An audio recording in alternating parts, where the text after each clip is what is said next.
Hey everybody, it's Jason from the Texas Gun Vault, and once again it is Sunday, and that means it's time for the Texas Gun Vault Poll Question of the Week, a weekly vlog that I put out where I ask you, as my viewers and subscribers, about something that deals with guns, gun culture, politics, current events, the news, or maybe something fun like EDC that I want to get your thoughts and opinions on. And this week's question is more of a housekeeping question. I'm always striving to make better content here, and I want to make content that you all want to engage with. And you guys know one of the things that I love to do on my channel is review firearms. I call them range reports. And because of this, I get a lot of comments, and sometimes these comments can seem contradictory of one another. For example, sometimes people say, I fast forward through all of the shooting footage because I just want to get your thoughts. And then other people say, you don't show shooting the guns enough. Well, I learned a long time ago that you can't make everybody happy all the time. But I can strive to produce content that the most of you want to see and tailor it to what you like and maybe what you want to consume. So because of that, I thought I would ask you this question. What about my range reports, or what in my range reports do you want me to focus on the most? Am I doing it right, or is there something that I'm missing? So with that said, let's dive right into this week's question. This week's question is a poll of my subscribers and viewers to help me continue to improve my content and bring you more things you enjoy watching. In the past year, I have been very lucky to get to review a lot of great firearms. When you watch a review of a firearm, it does not have to be one of mine. What aspect of the firearm interests you the most? And so as I mentioned, different people come to the reviews, I think, looking for different things. I've talked about it recently that I've had a number of people comment on my channel that I think are looking for confirmation bias because they bought this particular gun and they want to make sure that they bought the right one. And then maybe if I say something about that gun that's a little bit negative, they're like, oh my gosh, he's trashing the gun that I absolutely love. Well, then why do you care about what I have to say if you absolutely love that firearm?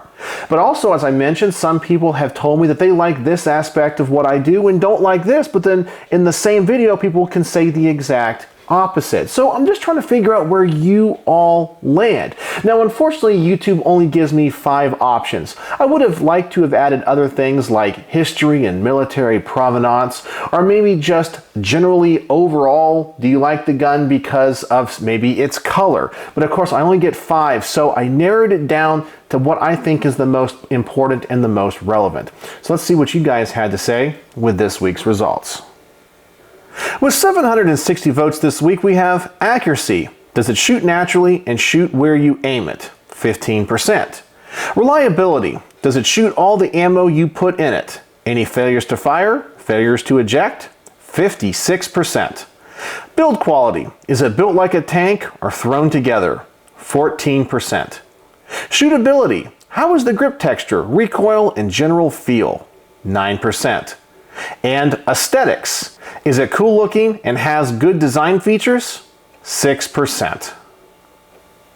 Well, I have to say the results of this poll kind of surprised me. I was kind of expecting it to be kind of even across the board, but it looks like reliability with 56% is the overall thing that you guys are looking for.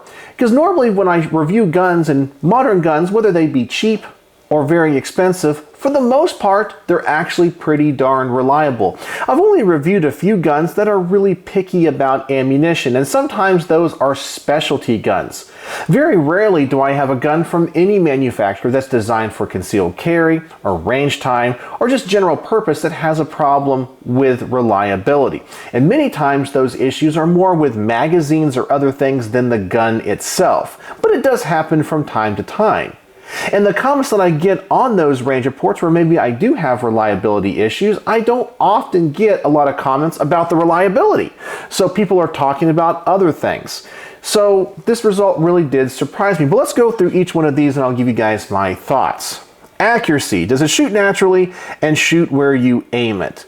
Well, just like I think when it comes to reliability, I have found that for the most part, unless you're buying a gun for like long range shooting or for some type of bullseye competition shooting, well, most guns are more accurate than you are as a shooter, including myself. I'm just an average gun guy that shoots guns okay. Some guns, yes, shoot better for me, and I think are intrinsically a little bit more accurate, but sometimes that has to do with the design of the gun and the way I hold it or how it fits in my hand or how I can see the sights. But normally, if you bench rest those guns are going to be pretty darn accurate as they are, whether they're cheap or expensive. So for me, I always kind of go into thinking, especially with modern guns, they're going to be relatively accurate. And so that's just the expectation I have with most reviews. Then we have, of course, reliability. Does it shoot all the ammo you put in it? Any failures to feed, failures to eject? Now, I know this is going to sound crazy, but from my standpoint, I don't worry about that as much. I have the guns that, of course, I care about reliability, those guns that I carry for personal protection. And many times I go to the old standards, HKs and Glocks. I know they're going to work with everything, but if I'm buying another gun because I think it's cool or it's neat or has some type of military provenance or use, the reliability doesn't bother me as much. And many times those guns are just picky because of ammunition or magazine issues more than they are the gun or the design of the gun. And for the most part, even guns that have reliability issues, it's only going to be 1 out of 100 rounds. And so if I'm just going to use this as a range gun, it doesn't bother me too much. And for me personally, I'm okay buying a gun that might have reliability issues in the long run if it's just a cool collectible gun that I want to look at. But remember, I'm a collector. I already have all the guns that I use for self-protection. And any gun that has a reliability issue, I'm not going to use for self-protection, but I can still enjoy it, take it to the range, and enjoy looking at it and having it in the safe. Then we have build quality. Is it built like a tank or thrown together? And to be honest with you, this is the one that I would have voted for. For me, when you handle a gun or look at a gun, the way that it's built is the most important to me. When I review guns like Kel-Tecs, and you guys know I'm not a big Kel-Tec fan, the guns can just feel cheap. I look at the metal. They don't look like they're made of quality metal, like it's dense or heavy. It looks like it's kind of thrown together. Same with the polymer. It looks like it's the same type of plastic that you might get from a toy at Walmart instead of a firearm. Now, does that change the reliability of the gun? Well, maybe not. But still, when you hold the gun, you go, well, it doesn't seem to be that well built. Now, for me personally, I have fired some of these cheaper guns, both the Saturday Night Specials like Jennings and also Kel-Tecs in the past that have literally fallen apart at the range because the polymer cracked or screws came out. It's just the way it goes. There's another YouTuber that you guys probably know. I'm not going to mention his name, but he has a really funny saying about Kel-Tecs. He says, Kel-Tecs don't need a break-in period. They just break, period. And from my personal experience, that's actually what happens. So to me, the build quality of a firearm is what is important. So for example, when I review an LMT or a Noveske and I hold those rifles, I can just feel that quality.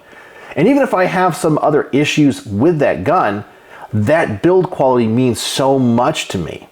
But that's just me once again, as a collector and someone that might be looking at price as well.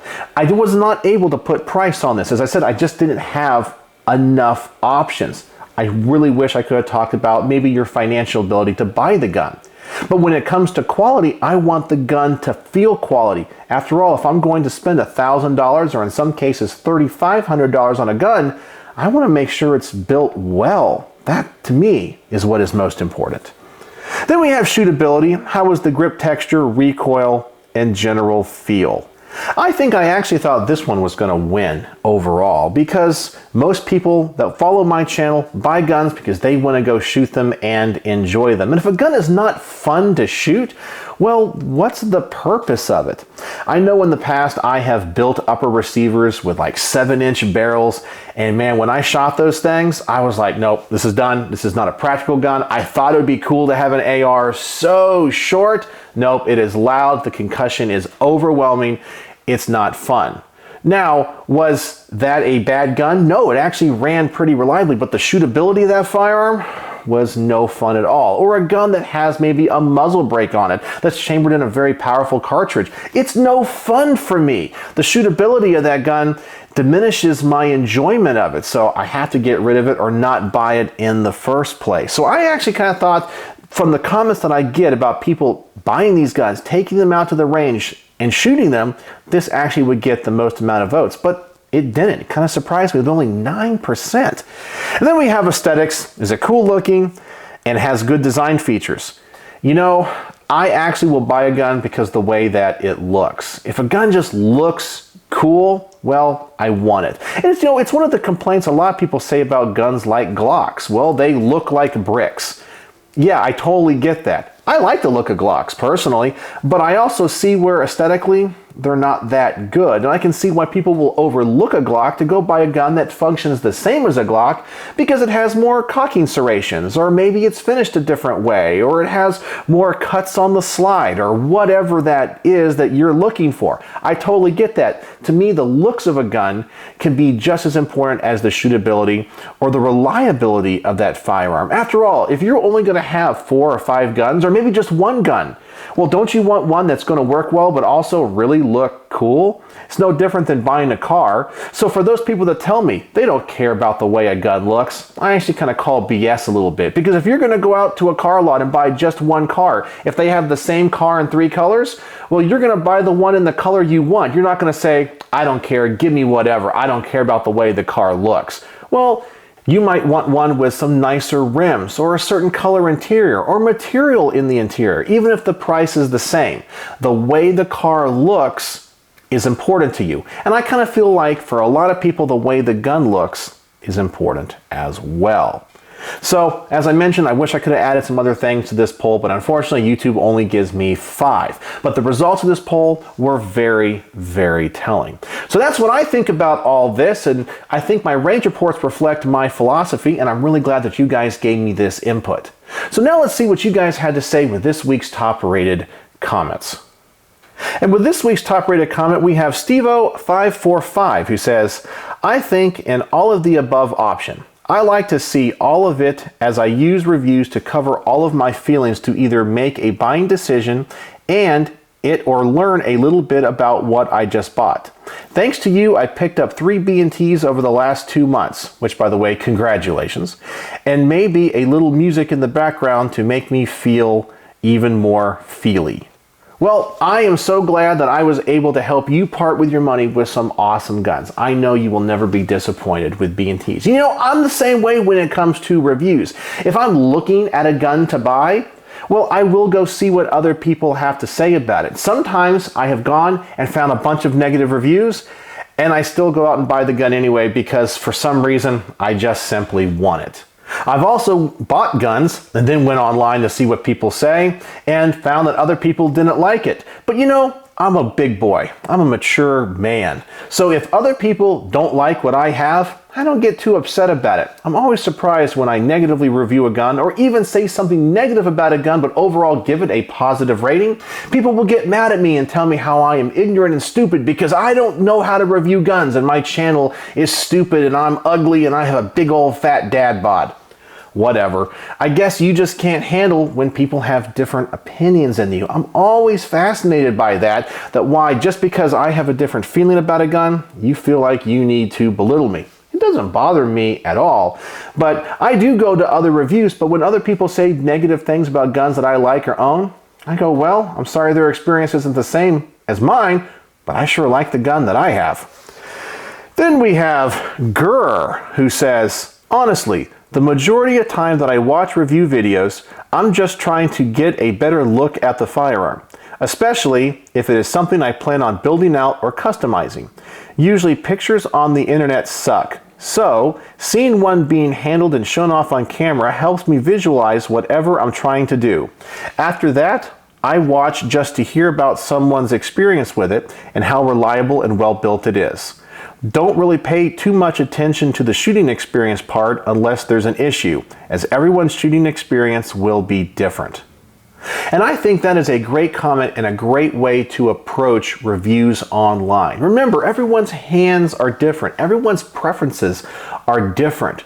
You know, there's some channels on YouTube that are very popular that review guns like AK-47s. And the hosts of these channels can have very strong opinions on these particular guns that they review. And then there's these legions of people that have never shot or handled those firearms that take what that person says as gospel forever. And they they go out on the internet, post on the forums, and talk in the comment sections of other videos about how other people are stupid because they disagree with their internet YouTube hero, instead of actually going out and firing the gun for themselves. I do think it is important to get the opinions of other people. Always go into a situation from an educated perspective. I think that is really important. So for example, if I'm looking at buying a gun and 50 of the 60 reviews that I can find online are negative, well, I'm definitely going to have that perception in my mind when I go handle it at the gun store or the range. I'm going to be very conscientious about that.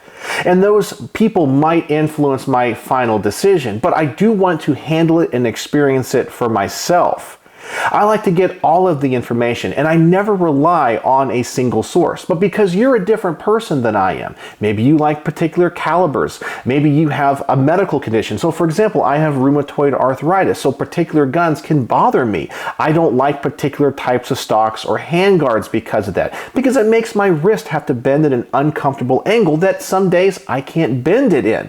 But it's because I am who I am, and you are who you are. You're shaped differently, you're a different stature, your different strength, all those things. And that gun that might not fit me well might fit you great. I still say, and I'll be honest, it doesn't fit me, but it doesn't mean it's not going to fit you or it's going to be bad for you. I really think it's important to get all of the data points and to learn what you can from everybody and then go experience it yourself, see if it matches up, because sometimes you might be surprised because what people are saying isn't the truth for you. Then we have Crowned by Jason. I didn't crown you. Well, anyway, depends on the purpose of a firearm in my collection. I know for a fact my Deagle is pointless, but it's a fun piece. Man, would I like to have a Desert Eagle? And yeah, I got many guns in my personal collection that are just that. They serve absolutely no practical purpose except they're just cool as heck.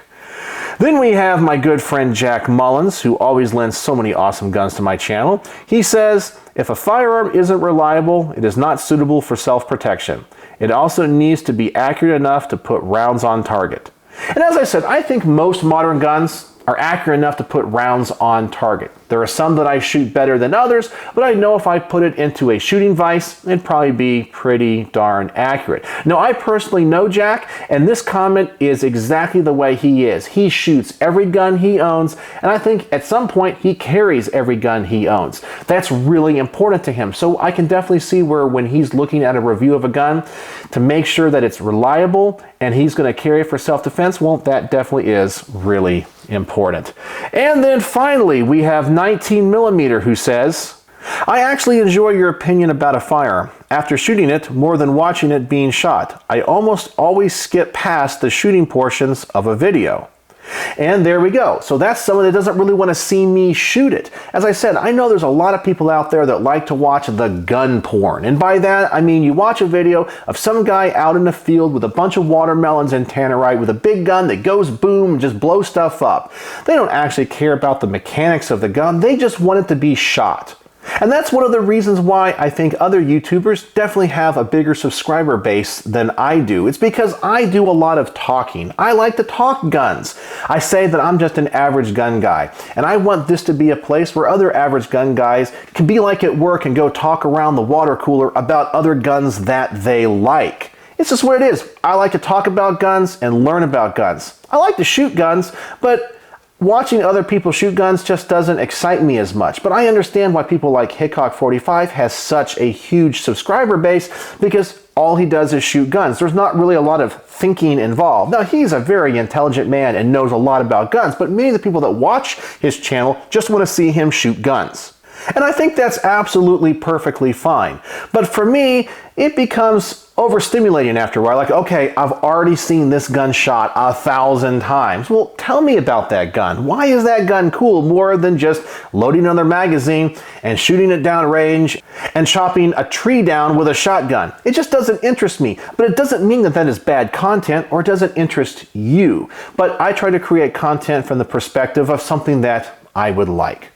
So there you go. That is the Texas Gun Vault poll question of the week. I really appreciate you all participating in this week's poll because it really helps me out with all of my content. And going forward, I will definitely try to take a lot of these suggestions into consideration when it comes to filming my range reports. So thank you so much for helping me grow the channel, making my content better. And speaking of helping my content, I always want to thank my patrons because you guys know I'm a demonetized channel and my Patreon supports go a long way in helping me keep the lights on around here because this content can be a little bit timely and expensive to make. So their help goes a long way. So if you want to participate in next week's poll, please go to the community tab of my YouTube channel. I'll post a link in the description. Please go over there, see what the poll is about, vote, comment, and like other people's comments so we can get the top rated comment of the week. So let me know if there's anything else you think I should focus on in my range reports that you would like to see. So, as always, thanks for watching.